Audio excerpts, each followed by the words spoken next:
Ya, baik.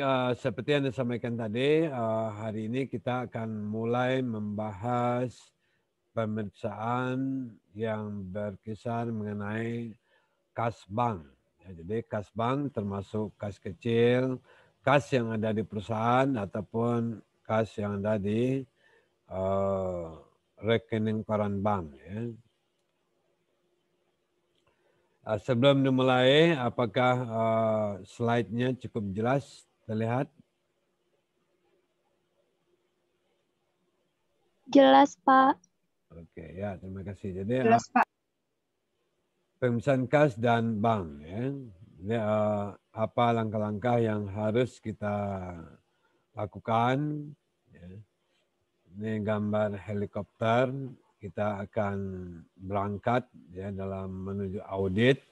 Mudah-mudahan semuanya selamat sampai tujuan. Ya. Selamat semuanya dengan nilai A dan juga memperoleh pemahaman yang lebih baik. Nah, ini adalah pokok-pokok bahasan sebetulnya sudah saya sampaikan juga pada pertemuan-pertemuan sebelumnya. Ya, kita mulai dari melakukan pemeriksaan kas, piutang, sampai terakhir nanti membuat laporan keuangan auditan.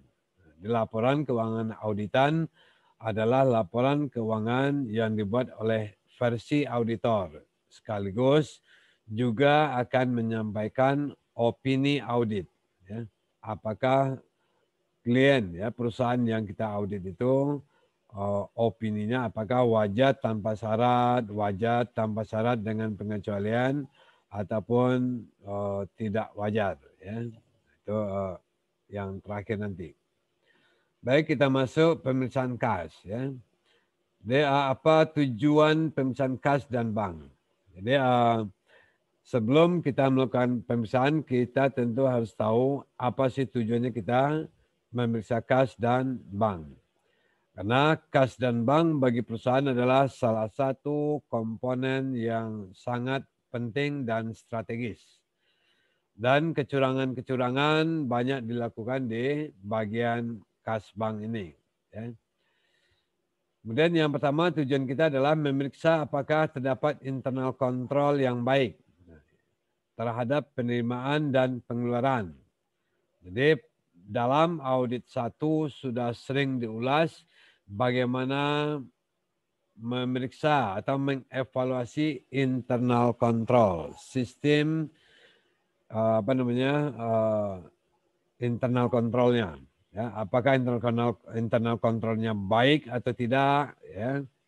Bahkan ya internal control suatu perusahaan akan menjadi salah satu tolak ukur apakah kita menerima atau menolak penugasan tersebut. Ya. Jadi hampir setiap kita melakukan audit terhadap akun-akun, maka kita lihat dulu bagaimana internal controlnya. Jadi internal control ada yang secara umum terhadap organisasi klien yang kita audit, juga ada internal control terhadap spesifik akun-akun yang diaudit. Jadi umpamanya untuk pemeriksaan kas, ya, apa yang harus kita lihat, ya. Jadi yang penting kan tujuan dari SP itu tercapai. SP itu tujuannya agar laporan keuangan itu akurat. Ya. Setiap kegiatan aktivitas berjalan efektif dan efisien. Nah, itu tujuan. Jadi makanya kita lihat bagaimana SOP-nya. Jadi Anda lihat bagaimana SOP pengeluaran kas. Di pengeluaran kas, apakah itu pengeluaran kas untuk pembelian tunai atau pembayaran utang atau pembayaran gaji dan juga penerimaan. Di penerimaan kas terhadap penjualan tunai, penerimaan piutang ya dan penerimaan lainnya. Jadi standar operasional prosedurnya kita pahami. Apakah SOP-nya sudah bagus atau belum? Nah, intinya kan ke sana. Ya. Jadi sangat penting setiap kita melakukan audit, maka harus kita lihat apakah internal kontrolnya bagus atau tidak. Nah, kalau bagus, berarti sudah suatu pertanda bahwa sistem ya akun yang kita audit itu cukup resikonya cukup rendah. Ya. Jadi makanya pertama kita periksa apakah internal kontrolnya sudah bagus atau belum. Ya. Kemudian yang kedua baru memeriksa eksistensi kas dan bank. Nah, keberadaan kas banknya betul nggak? Dia mengaku kas banknya, katakanlah kas besarnya di brankas 500 juta. Betul nggak ada 500 juta? Rekening korannya ada 2 miliar umpama. Ini betul nggak 2 miliar? Jadi eksistensi kas itu kita pastikan. Termasuk kas kecilnya pun juga kita pastikan. Ya.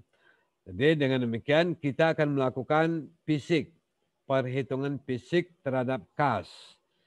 Mulai dari kas kecil, kas besar, ya, itu kita hitung secara fisiknya. Di dalam audit ada nanti namanya berita acara pemeriksaan kas. Ya. Nah, silakan Anda baca buku audit 2, biasanya ada contohnya. Contoh berita acara pemeriksaan kas. Dan bagaimana teknis pemeriksa kas? Apakah auditor yang menghitung uang perusahaan? Tidak. Jadi kita temuin bagian yang memegang kas, ya, mulai dari kas kecil, kemudian kita minta dia menghitung dan kita saksikan. Oh, kas kecilnya ada 4.500.000. Kemudian nanti ada berita acaranya tuh. Dia uangnya apa saja, pecahnya. Mulai dari pecahan 100.000, 50.000, mungkin ada 20.000, bahkan 1.000, itu dihitung. Ya. Dia berita acara pemeriksaan kas.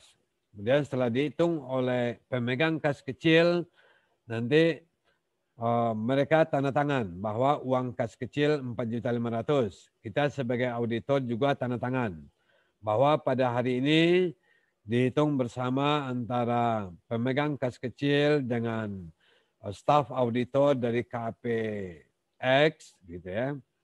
Jadi bahwa kas kecilnya totalnya semuanya 4.500.000 umpama. Jadi sehingga itu ada buktinya. Itu namanya bukti audit. Ya. Begitu juga kas besarnya. Kalau ada kas besarnya di perusahaan, tadi katakanlah umpamanya ada 500 juta. Kita hitung uangnya, betul nggak ada 500 juta? Yang menghitung bukan kita. Mereka yang menghitung, kita saksikan, kemudian nanti buat berita acara. Bahwa per hari ini 28 Maret 2020, kas perusahaan senilai 500 juta. Di bagian kas ya akan tanda tangan oleh staf perusahaan, juga auditor yang mengaudit juga tanda tangan. Dan nanti lampinannya dibawa satu oleh auditor, yang satu berikan kepada perusahaan. Itu namanya bukti audit. Jadi Anda punya bukti bahwa Anda mengaudit. Ya. Kemudian memeriksa penyesuaian falas. Jadi kalau ada perusahaan itu transaksi ekspor impor, kita lihat. Dia kemarin membeli barang dagangan, ya. Dia impor barang, bahan baku. Jadi kita cek berapa falas waktu dia membeli barang. Dan berapa falas pada tanggal 31 Desember. Jadi nilainya nanti diambil nilai tengah antara kurs jual dan ditambah kurs beli dibagi 2. Ya. Kemudian yang keempat, memeriksa penyajian di neraca. Apakah sudah sesuai dengan standar akuntansi keuangan mengenai perlakuan kas. Ya. Jadi kita pastikan bahwa kas sudah dicatat sesuai dengan standar akuntansi keuangan. Jadi ini adalah tujuan kita melakukan audit. Ya. Dan ciri-ciri internal kontrol kas yang baik. Jadi ada apa ciri khasnya? Adanya pemisahan tugas. Jadi masing-masing bidang itu ada pemisahan tugasnya. Mungkin ada bagian penerimaan uang, ada juga bagian pengeluaran uang, ada bagian yang store uang ke bank. Jadi jangan sampai satu kegiatan itu dipegang oleh satu orang. Ya. Kas bank dipegang oleh satu orang. Dia yang terima uang, dia mengeluarkan uang, dia yang melakukan setoran ke bank, dia yang membuat rekonsiliasi. Kalau suatu kegiatan semacam itu dikerjakan oleh satu orang, maka peluang untuk melakukan kesalahan atau kecurangan sangat besar. Ya. Jadi dia terlalu besar otoritasnya. Dia yang terima uang, dia juga yang mencatat, dia juga yang nanti store ke bank. Ya. Jadi sehingga perlu ada pemisahan tugas. Kita lihat apakah pemisahan tugas di perusahaan itu sudah ada atau belum. Ya. Kalau belum, berarti pengelolaan kas banknya tidak bagus. Ya. Sangat punya potensi adanya kecurangan-kecurangan. Dan petty cash memakai metode impress fund. Jadi kemarin sudah kita warning juga bahwa petty cash ya bisa dicatat dengan impress fund, bisa juga dengan metode fluktuasi. Nah, sebetulnya lebih aman ya safety dengan impress fund dibandingkan dengan fluktuasi. Ya. Kemudian penerimaan paling lambat esok hari sudah di store. Jadi maksudnya kalau ada penerimaan, jadi penerimaan itu upayakan penerimaannya melalui transfer bank. Jadi kalau ada pembayaran utang, penerimaan piutang, penjualan tunai atau penerimaan-penerimaan lainnya, upayakan di store pada hari itu. Kecuali memang hari itu bank sudah tutup. Nah, maka paling lambat besoknya harus di store. Jadi kita buat aturannya seperti itu. Ya. Jadi sehingga tidak ada yang menahan uang perusahaan. Jadi karena uang ini kan sensitif ya. Uang apalagi dibawa pulang oleh karyawannya itu gawat itu. Ya. Ini uang kantor dibawa pulang atau diperiksa sama istrinya, wah banyak uang suaminya dipakai buat jajan kan, kacau jadinya kan. Dia oleh sebab dia oleh sebab itu upayakan ya agar semua penerimaan itu melalui bank. Kecuali memang nggak bisa. Contohnya banyak kayak penjualan retail, kayak ya Hero mungkin ya, Ramayana ataupun ya yang lain-lainnya itu, yang bagian shift malam, tentu nggak bisa store uang malam itu. Ya. Nah, sebetulnya bisa juga, kan ada ATM yang bisa store tunai, tapi mungkin ya paling tidak besoknya harus dia store. Di bagian shift malam tadi siapa, maka pagi-pagi dia harus sudah store. Ya. Jadi jangan sampai uang itu berlama-lama. Ya. Jadi kalau uang itu berlama-lama di dompet, di kantong, apalagi dibawa pulang, itu riskan.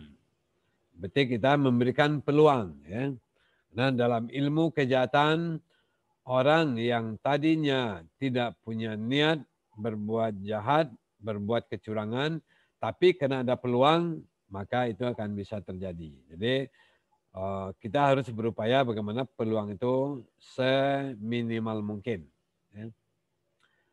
Dan administrasi dan fisik cek, ya, bilet giro itu harus aman. Jadi fisik cek itu atau bilet giro harus aman. Jadi harus di brankas yang terkunci, di mana pemegang kuncinya hanya maksimal 2 orang yang tahu. Jadi kalau perlu kuncinya berlapis. Ada kunci biasa, ada pakai nomor, ada pakai remote. Ya. Jadi ada administrasi dan fisik cek dan bilik giro. Jadi diatur betul. Jadi jangan nanti ceknya sembarangan disimpan, ya. Nanti disalahgunakan. Jadi sehingga administrasi cek dan bilik giro itu harus aman. Ya. Kemudian ya kalau perusahaan itu punya brankas kas besar yang cukup besar di dalam perusahaan, maka sebaiknya kasirnya diasuransikan, di brankasnya diasuransikan. Ya. Katalah rata-rata kas besarnya ada umpamanya 500 juta ya rata-rata, pukul rata aja mungkin dalam setahun, maka asuransikan ya. Di mana tahu ada kehilangan, ada maling masuk, ataupun ada musibah, kebakaran dan lain-lainnya, maka ada ganti rugi dari asuransi. Jadi ciri internal control kas dan bank yang baik adalah bila kasirnya diasuransikan. Nah, kalau nggak diasuransikan ya berarti nggak bagus dia ya sistemnya. Jadi ada resiko ya. Kemudian misalkan dalam neraca saldo, ini untuk kurs tadi ya, jadi kalau ada falas, jadi pada tanggal 31 Desember itu kita lihat berapa kurs jual BI, berapa kurs belinya. Jadi kurs jual ditambah kurs beli dibagi 2, itulah konversi falas yang kita buat pada tanggal 31 Desember 31 Desember tersebut ya. Jadi sehingga memungkinkan adanya laba selisih kurs ataupun rugi selisih kurs. Ya. Jadi tadinya kita jual harganya, kita tadinya katakanlah membeli barang dagangan, membeli secara kredit. Kebetulan produknya produk luar, berarti utangnya dalam bentuk US dollar. Jadi waktu berbelanja ya mungkin harga dolarnya katakanlah 9.500.000. Maka sekarang pada tanggal 31 Desember kursnya menjadi 9.600.000. Jadi ada selisih Rp100 terhadap kurs US dollar. Ya. Jadi kalau ada kita sesuaikan. Ya. Apa jurnalnya? Ini jurnalnya yang paling bawah. Di bank pada laba selisih kurs. Nah, kalau rugi gimana juga begitu. Dicatat sebagai kerugian. Ya. Jadi kalau rugi, debitnya rugi selisih nilai kurs pada bank. Ya. Nah, ini adalah contoh penyesuaian falas. Jadi setiap kita mengaudit, kita lihat ada nggak utang piutang dalam bentuk falas. Ya. Nah, kalau ada, maka perlu kita konversi. Ya. Dan yang berikutnya, ini apa namanya kegiatan matador ya. Matador ini kan apa namanya itu adu banteng ya. Kalau bantengnya dilepas ya, apalagi kalau orangnya memegang bendera, nah, itu biasanya akan dikejar oleh bantengnya. Ini juga gitu. Kejar ya, tak tahu sama-sama punya tanduk, ya udah akhirnya bantengnya balik lagi ya. Ini just joke aja ya. Nah, kemudian yang berikutnya prosedur pemeriksaan kas dan bank. Ya, tadi tujuannya, sekarang prosesnya lagi ya. Tahapannya. Bagaimana tahapannya, langkah-langkahnya. Nah, tetap prosedur yang pertama pahami SPI dari kas bank itu. Struktur pengendalian antaranya, prosedur penerimaan, prosedur pengeluarannya, kita pahami sudah bagus atau belum. Kalau sudah bagus, maka kita ya sedikit resiko audit akan lebih kecil. Ya. Kemudian buat top schedule cash on hand and in bank. Jadi maksudnya top schedule. Apa itu top schedule? Top schedule adalah bukti-bukti yang ada pada akun-akun utama. Jadi akun utamanya sekarang kas. Ya. Maka semua apa namanya yang berkaitan dengan kas ya, jadi kita buatkan schedule-nya. Ya. Kemudian lakukan cash account. Ini lakukan perhitungan kas yang ada di perusahaan. Itu yang saya sampaikan tadi. Perhitungan itu nanti dibuatkan berita acaranya. Ya. Dan konfirmasi rekening giro. Ya. Jadi kita minta juga rekening giro perusahaan. Periksa rekonsiliasi bank per tanggal neraca. Jadi perusahaan tentu setiap akhir bulan akan membuat rekonsiliasi bank. Ya. Maka rekonsiliasinya kita periksa, sudah betul nggak?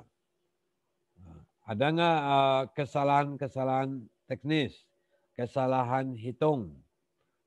Ya, jadi ada yang sifatnya kesalahan, ada yang sifatnya, jadi kan ada yang sifatnya memang disengaja, ada yang tidak disengaja. Ya. Jadi kita lihat dulu kesalahannya apakah termasuk kelalaian atau termasuk kecurangan. Ya. Itu adalah dua hal yang berbeda. Ya.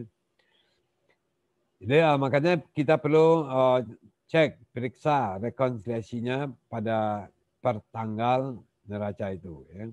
Jadi apakah rekonsiliasinya sudah benar atau belum? Ya.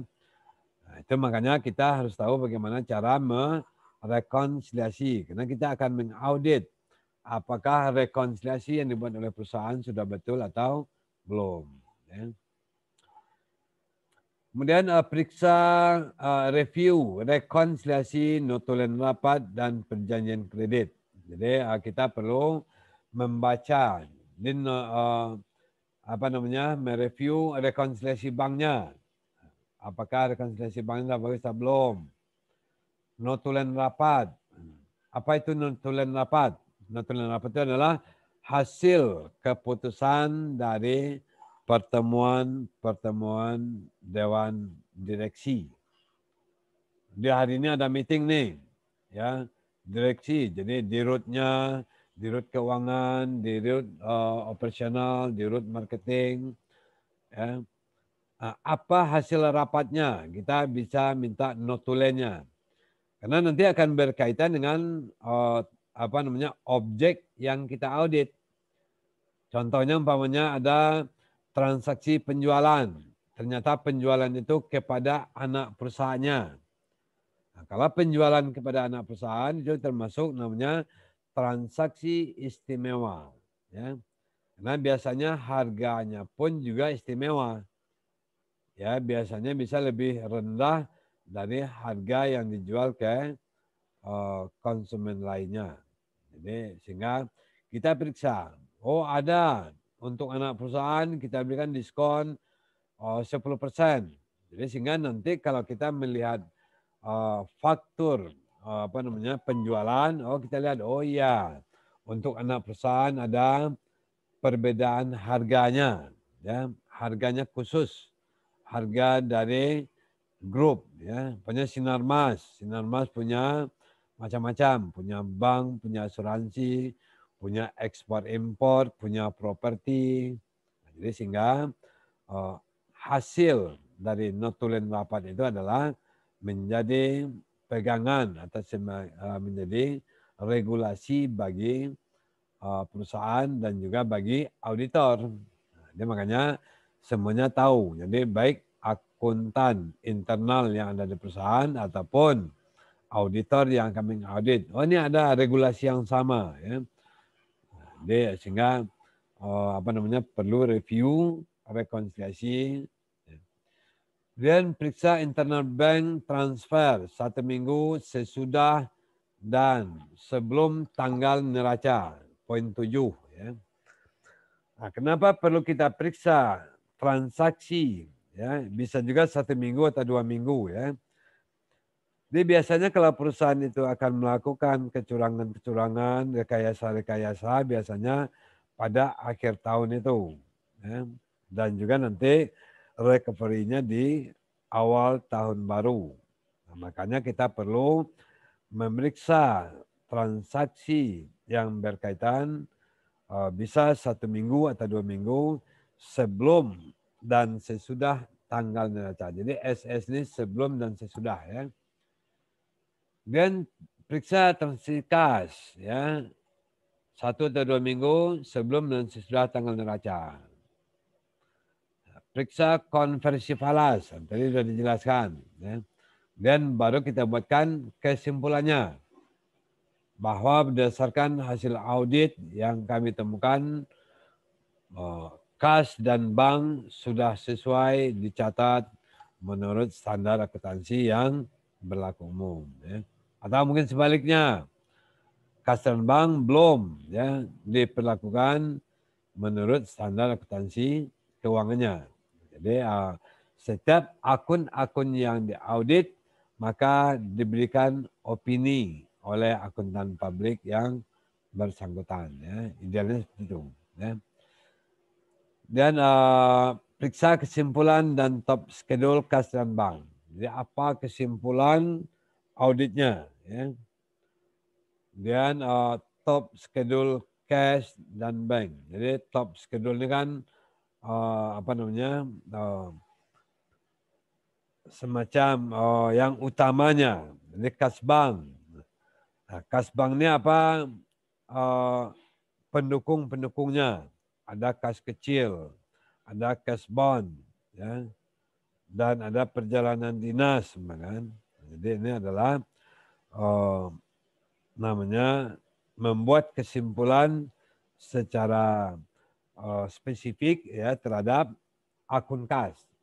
Jadi sehingga nanti ada catatannya bahwa kas perusahaan, kas dan bank perusahaan sudah dicatat sesuai dengan standar akuntansi yang berlaku. Itu ada opini untuk masing-masing akun yang diaudit. Ya. Jadi untuk tahap awal ini saya agak panjang sedikit, bukan panjang juga ya, nggak panjang amat sih. Jadi tadi sudah saya sampaikan bahwa auditor perlu memahami SPI kliennya. Jadi ini materi audit 1, tapi tetap saya ulang lagi. Ya. Ada 3 cara memahami SPI. Yang pertama dengan mempelajari flowchart-nya. Flowchart ini kan alur dokumen. Apakah alur dokumennya sudah efisien dan efektif belum? Kalau belum, apa sarannya? Kemudian yang kedua, bisa juga kita memahami dengan internal control questionnaire. Jadi yang ikut audit 1 dengan saya kemarin, pernah juga kita berikan latihan bagaimana Anda membuat sebuah questionnaire. Jadi internal control questionnaire. Ya.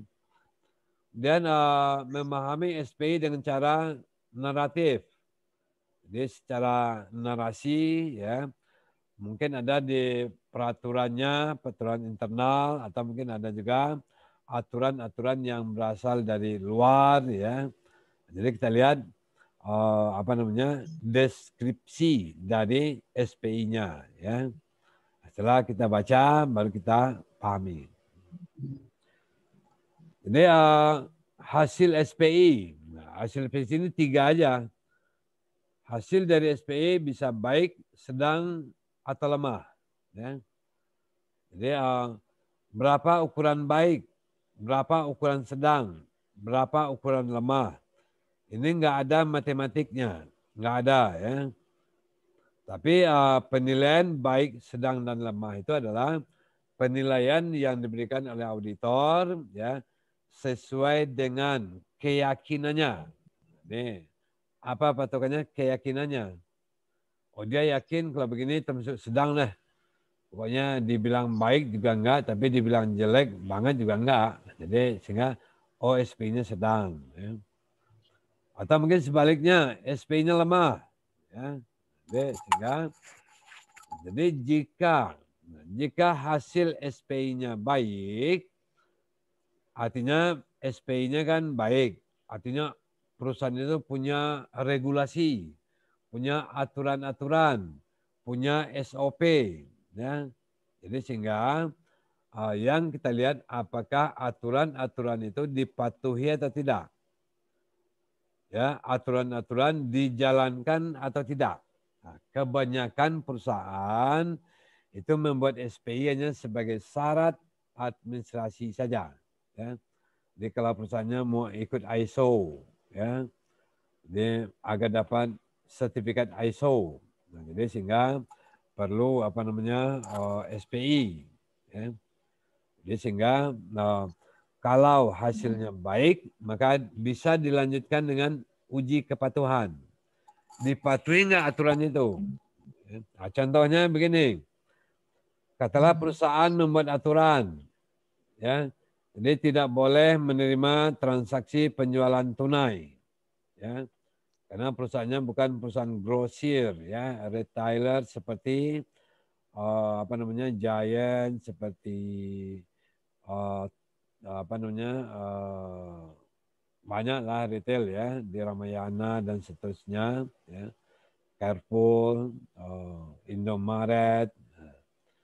Jadi jenis perusahaannya adalah jenis yang mungkin transaksinya tidak banyak dalam satu hari, tapi kualitasnya tinggi. Nah, penjualannya sehari dua kali atau 3 kali, tapi begitu penjualan sekali nilainya miliaran, kan?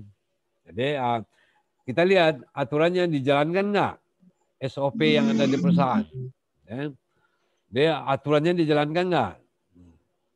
Kalau dijalankan, maka kita lanjutkan ke pemeriksaan substansinya. Dia keberadaan kasnya betul atau enggak? Jadi bisa juga secara administrasi rapi, ada prosedur, ada SOP, ada bukti-buktinya. Tapi itu hanya sebagai administrasi aja, tapi substansinya enggak ada. Ya, dia ada sih aturannya, tapi dalam uji kepatuhan juga bagus, tapi ternyata substansinya nggak ada. Jadi kita pastikan juga kalau SP-nya baik dan sedang, kita lanjutkan uji kepatuhan. Dan kita lanjutkan uji substansi. Contoh sederhana, sering saya sampaikan. Di kampus ada peraturan, ya, ada ketentuan. Mahasiswa nggak boleh bayar uang SPP tunai di bagian keuangan. Katakanlah ini peraturan. Jadi ada di setiap bagian-bagian karyawan itu udah tahu semua. Ya. Mahasiswa udah tahu semua. Jadi kalau mau bayar uang kuliah, uang SKS, uang ujian, dan segala macam, store ke bank. Nanti tinggal laporkan slipnya. Atau transfer melalui mobile banking. Ya. Dia ada sistemnya. Jadi kita lihat, jalan enggak? Oh ternyata enggak.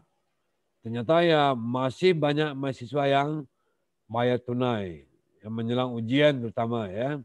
Alasannya apa? Nggak sempat store lagi, bank udah tutup. Ya.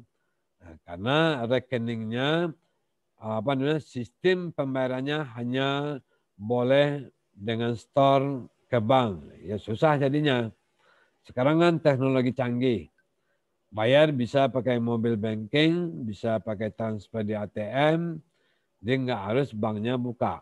Nah, makanya buatlah sistem semacam itu. Ya. Jadi ternyata ya ada pelanggaran. Nah, berarti ini kan ketemu. Ya. Tapi kita cek. Makanya kepatuhan itu kita cek. Ya. Tapi kalau SP-nya jelek, SP-nya jelek, artinya tidak jelas SOP-nya, tidak jelas regulasinya, tidak jelas aturannya.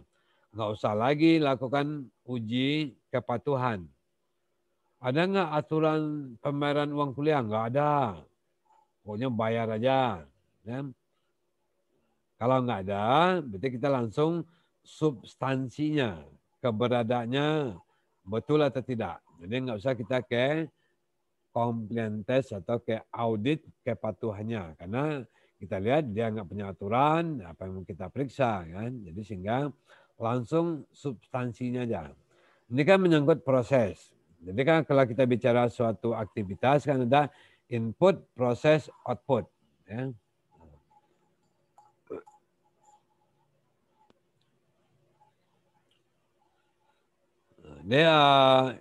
Ini rancangan audit programnya. Ambil sampel penerimaan pengeluaran kas. Jadi Anda ambil nanti ya dalam prakteknya Anda minta sampelnya. Ya, tolong dong sampel penerimaan dan pengeluaran kasnya.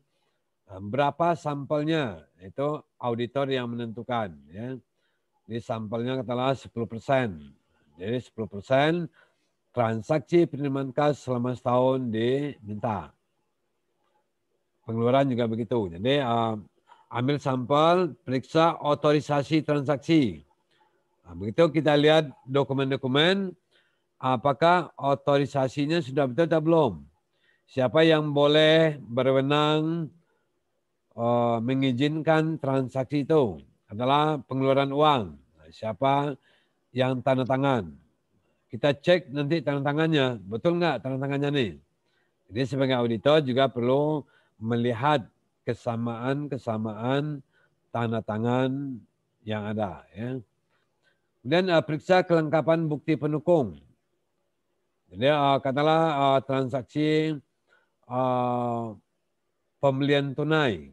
Nah, kita lihat bukti pendukungnya, mana faktur pembeliannya, ya, mana daftar harganya. Jadi kita minta, ini betul nggak pembelian tunai? Oh iya, ya. Mana buktinya? Mana daftar harganya? Jadi sehingga semua itu ada bukti pendukung. Oh iya, ini ada transaksi pembelian. Oh ya, pembelian ini didukung oleh dokumen yang cukup. Makanya dalam audit 1 juga pernah dibahas bahwa kita harus memperoleh bukti yang kompeten, bukti yang valid, bukti yang sah.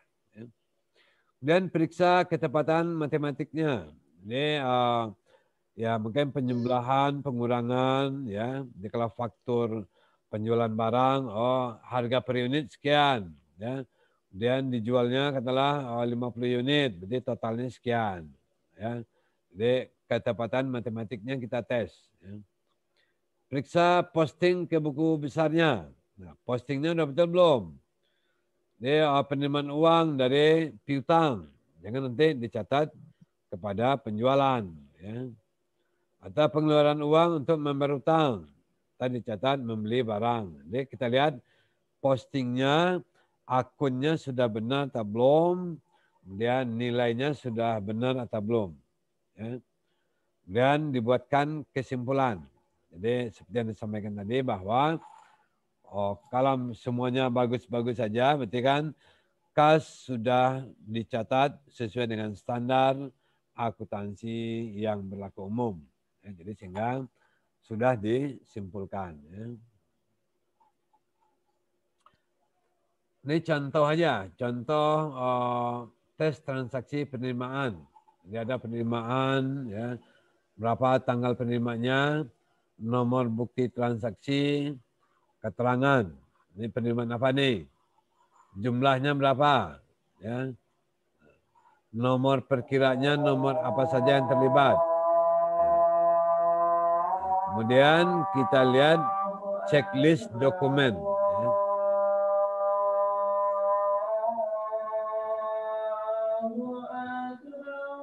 Ya, karena lagi azan, kebetulan di tempat saya cukup kita skor ya selama azan berlangsung.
Baik, kita lanjutkan.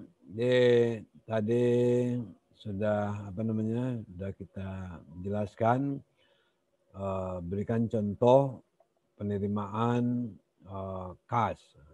Ini tadi di penerimaan kas. Jadi kita bikin tabelnya seperti ini. Ya. Biasanya kantor akuntan sudah punya formatnya. Jadi formatnya sudah ada, Anda tinggal mengisi.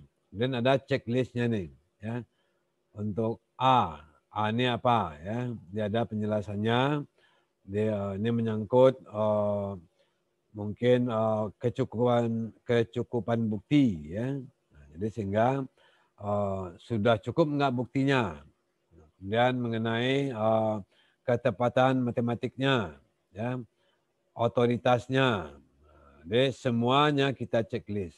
Jadi sehingga satu transaksi ini kita yakini bahwa transaksinya legal, ya. Jadi tidak ada yang menyalahi prosedur.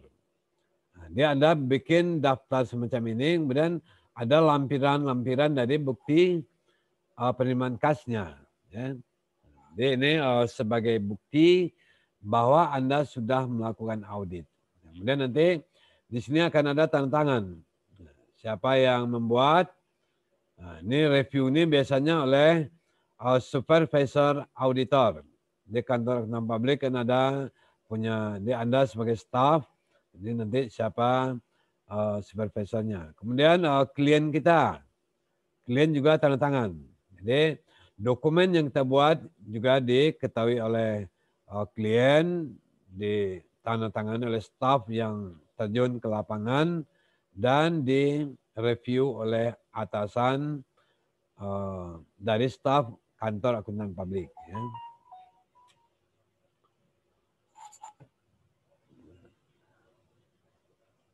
Ini sama ya, jadi ini juga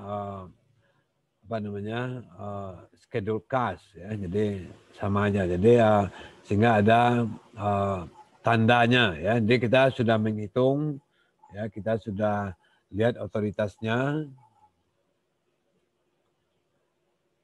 Kemudian ada istilah-istilah terminologi kecurangan-kecurangan yang dilakukan oleh bagian keuangan. Ya.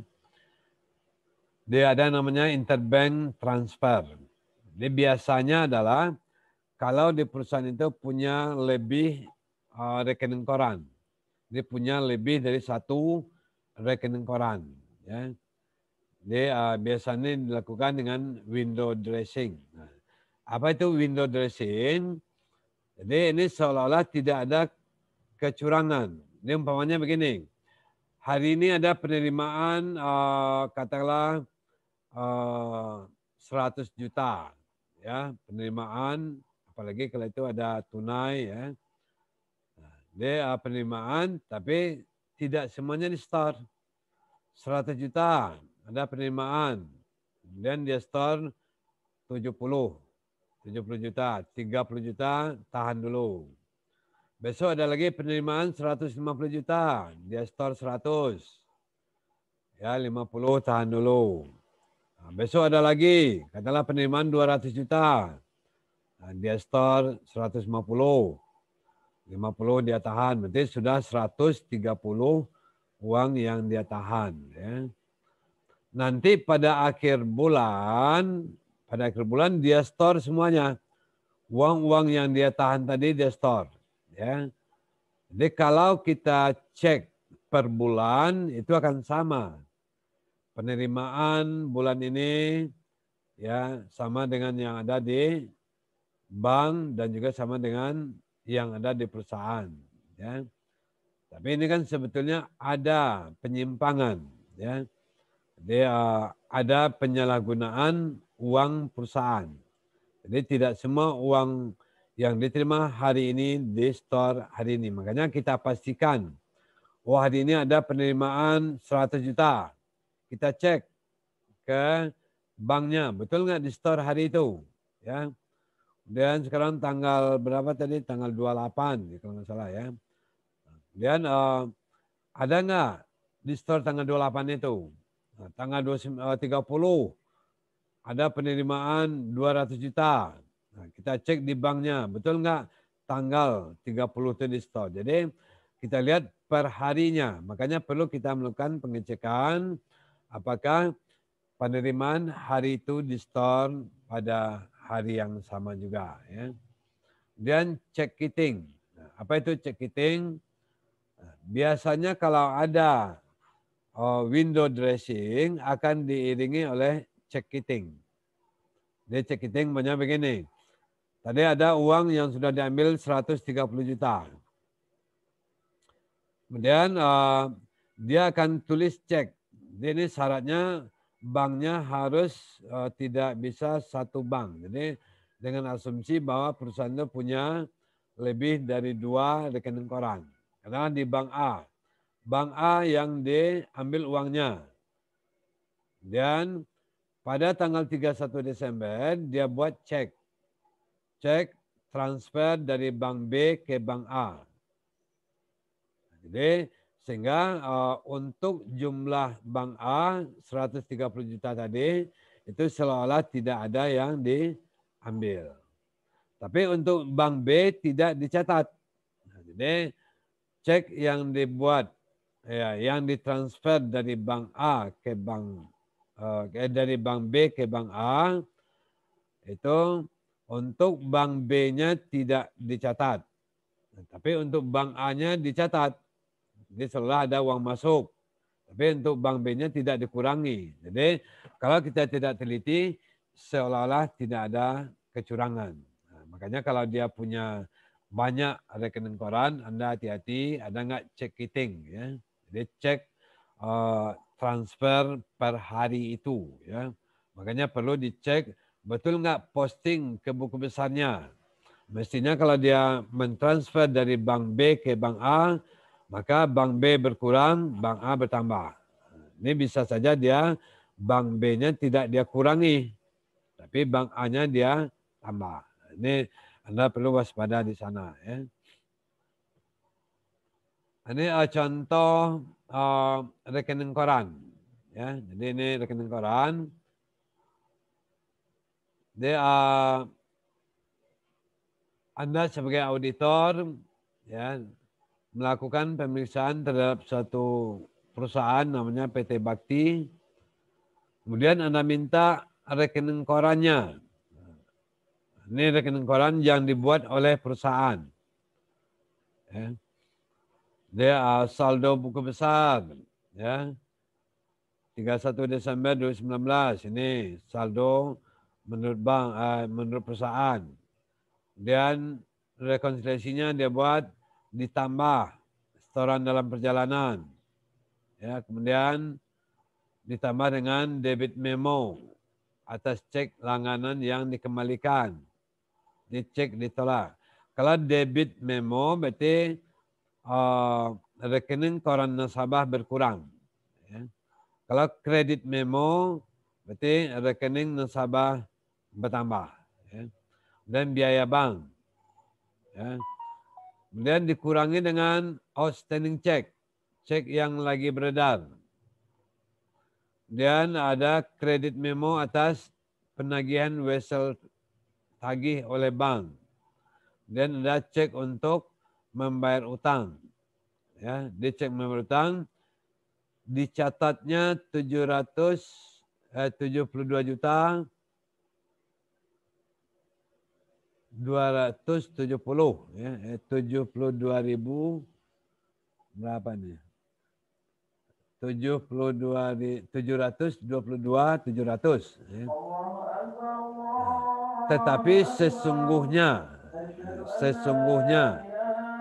yang sebenarnya hanya 1.257.000. Ini ada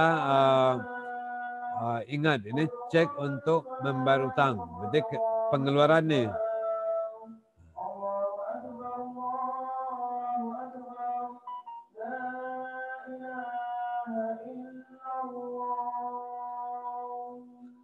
Ini pengeluaran dicatat 722.700.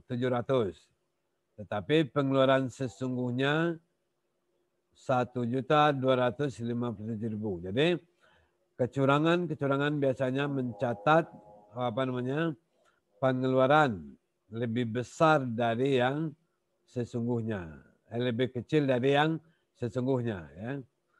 Jadi dicatatnya 722, padahal sebetulnya 1,257.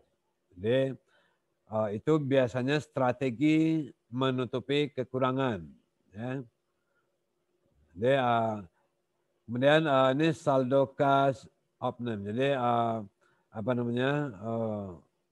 saldo cash yang ada di cash opname-nya. Dan ya totalnya 60, 117, 830, ya. Jadi seolah-olah sama. Jadi inilah tugas kita. Nah, tugas kita mengaudit betul nggak rekonsiliasinya nih. Sudah betul atau belum? Ya. Kemudian informasi lain, setelah kita terima rekening koran, kita periksa rupanya saldo menurut bank sesuai dengan konfirmasi bank, berarti yang ada di rekening koran, ya, menunjukkan jumlah rekening PT Bakti di bank itu adalah 50 juta 990.280. Dia ada selisih, ya, dengan hasil cash opname sebesar 900 yang belum diketahui sebabnya. Dan data lain, cek yang beredar. Jadi makanya kita lihat cek yang dikeluarkan oleh perusahaan nomor berapa saja. Dan apakah cek itu sudah ada nggak di rekening koran? Nah, kalau belum, berarti dia namanya beredar, ya. Nah, cek yang beredar ternyata kita temukan ada 8 lembar cek, ya. Nah, jadi berdasarkan kasus ini, maka kita harus periksa betul nggak rekonsiliasinya, nah, betul nggak jurnal penyesuaiannya, ya. Jadi bagaimana penyelesaiannya? Nah, ini penyelesaiannya. Jadi kita buat rekonsiliasi saldo yang benar, ya. Jadi kalau begini kan lebih kelihatan, ya. Saldo menurut catatan perusahaan 51, 524, 580. Ya. Ini ada tadi informasi, ya. 51, 524, 580. Saldo menurut bank, jadi dari rekening koran. Nah, ini ada tadi rekening koran, ya. Ini rekening koran. Ini langkah pertama. Jadi kemudian kita urut, ya, mana yang harusnya bertambah di perusahaan, mana yang berkurang di perusahaan, mana yang bertambah di laporan bank, rekening koran bank, dan yang berkurang di rekening koran bank. Nah, tadi ada penagihan wesel, jadi wesel tagih. Kita punya wesel tagih, ternyata yang punya utang langsung bayar ke bank. Nah, sehingga perusahaan belum mencatat. Nah, jadi sehingga dicatat sebagai penambahan saldo untuk perusahaan. Ya. Yang dikurangi apa? Pengurangan cek yang dikembalikan. Tadi ada cek yang ditolak tadi, ya, yang dikembalikan. Kita punya menerima pembayaran, begitu kita store ke bank, rupanya ditolak, dananya nggak ada. Berarti kan penerimaan ini dibatalkan oleh perusahaan atau sehingga mengurangi. Biaya bank, ini jelas mengurangi saldo perusahaan. Bayar utang, tadi ada yang selisih atau koreksi tadi, ya. Koreksi adanya cek untuk membayar utang yang nilainya dicatat lebih kecil dari pengeluaran yang sesungguhnya, ya. Jadi kita harus kurangi lagi sejumlah selisihnya. Nah, inilah saldo. Ini saldo menurut saldo yang benarnya. Ya. Kemudian saldo menurut rekening koran, menurut bank. Di rekening koran 50 juta 990 280 ditambah dengan setoran dalam perjalanan. Ya. DIT ini deposit in transit. Nah, kemudian dikurangi dengan outstanding check. Nah, jadi biasanya di sini. Jadi outstanding check yang sesungguhnya adalah 7.403.250. Tapi perusahaan membuat rekonsiliasinya tadi outstanding check-nya 6.503.250. Nah, makanya kita perlu mengecek berapa sih cek yang outstanding. Jadi kita nggak bisa percaya sama yang dibuat oleh perusahaan ini. Ini kan tadi ceritanya rekonsiliasi yang dibuat oleh perusahaan. Maka kita akan periksa apakah rekonsiliasinya sudah betul atau belum. Ya. Jadi sehingga kita benarkan. Ya. Nah, inilah rekonsiliasi saldo yang benar pada akhir tahun itu. Ya.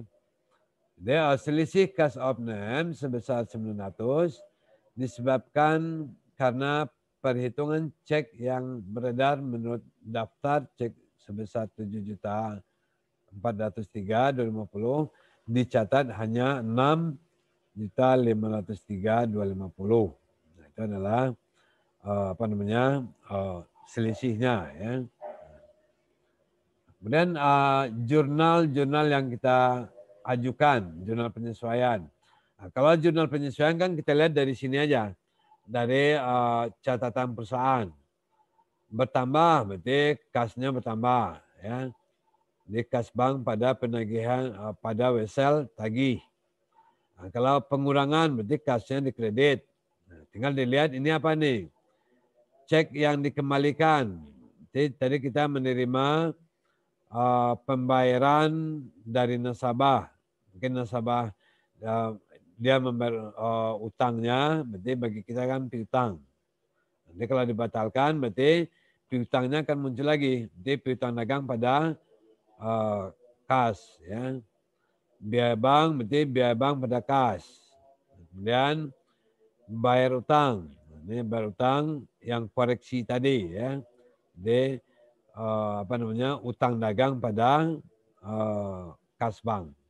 Jadi untuk jurnal penyesuaian tinggal kita lihat item-item yang ada di bagian sebelah catatan menurut perusahaan. Ya. Nah, jadi itulah contoh-contoh kasus kalau kita melakukan audit ya terhadap kas. Jadi itu kita periksa rekonsiliasinya. Apakah rekonsiliasinya sudah betul atau belum. Ya.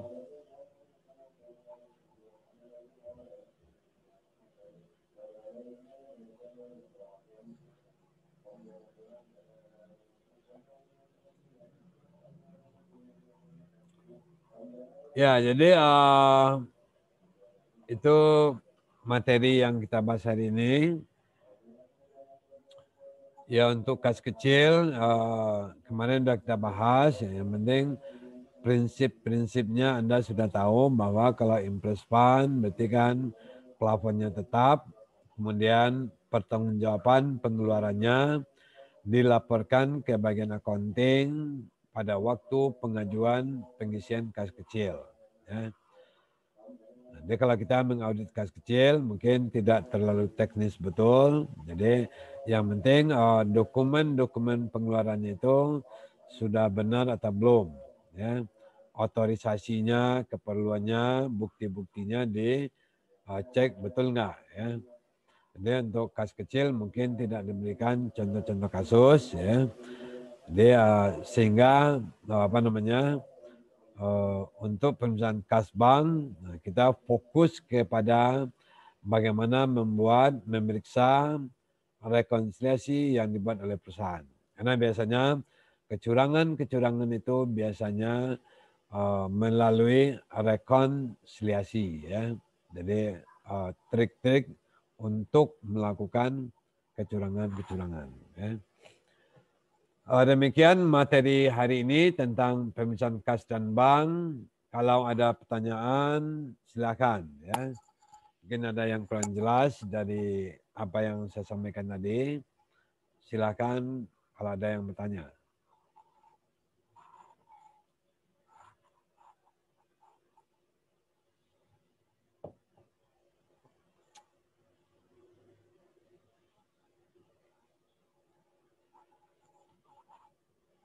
Ya, nggak ada yang bertanya ya. Alhamdulillah, kalau tidak ada. Pak. Ada? Nggak ada, Pak. Nggak ada ya. Jadi alhamdulillah, karena kalau nggak ada yang bertanya, berarti asumsinya calon-calon auditor sudah memahami semua ya. Saya senang dan bahagia sekali. Begitu dijelaskan materinya, sudah mengerti ya. Alhamdulillah ya. Jadi seperti komitmen saya kemarin untuk audit 2 ini memang kita harus banyak latihan tugas ya. Jadi oleh sebab itu Anda saya beri tugas ya membuat contoh-contoh kasus pemeriksaan rekonsiliasi. Tadi kan sudah saya berikan contoh, sekarang Anda buat kasusnya sendiri ya, kemudian Anda selesaikan sendiri. Jadi masing-masing silakan buat, Anda boleh mencontoh kasus yang saya buat di atas. Tapi tentu angkanya berbeda-beda, nama perusahaannya beda, ya tahunnya berbeda. Jadi boleh Anda contoh dari apa yang saya jelaskan di atas. Ya. Itu tugas Anda membuat kasus rekonsiliasi dan penyelesaiannya. Ya. Jadi saya berharap Anda mempunyai buku audit 2 sebagai referensi. Di sana juga ada contoh-contoh pemeriksaan, ya. Jadi sehingga diharapkan tidak hanya cukup dalam pertemuan di Zoom meeting ini untuk penguatan materinya. Ya. Jadi tugas ini nanti Anda upload di Siakat. Ya. Jadi nanti saya buatkan linknya. Nah, silakan Anda kirim ke Siakat ya. Jadi sehingga nanti di sana terkumpul semua tugas-tugas yang Anda kerjakan ya. Baik, terima kasih. Kalau tidak ada pertanyaan, kita akhiri pertemuan pada siang hari ini. Kepada calon-calon auditor, saya ucapkan terima kasih. Wassalamualaikum warahmatullahi wabarakatuh. Waalaikumsalam warahmatullahi wabarakatuh. Waalaikumsalam warahmatullahi wabarakatuh.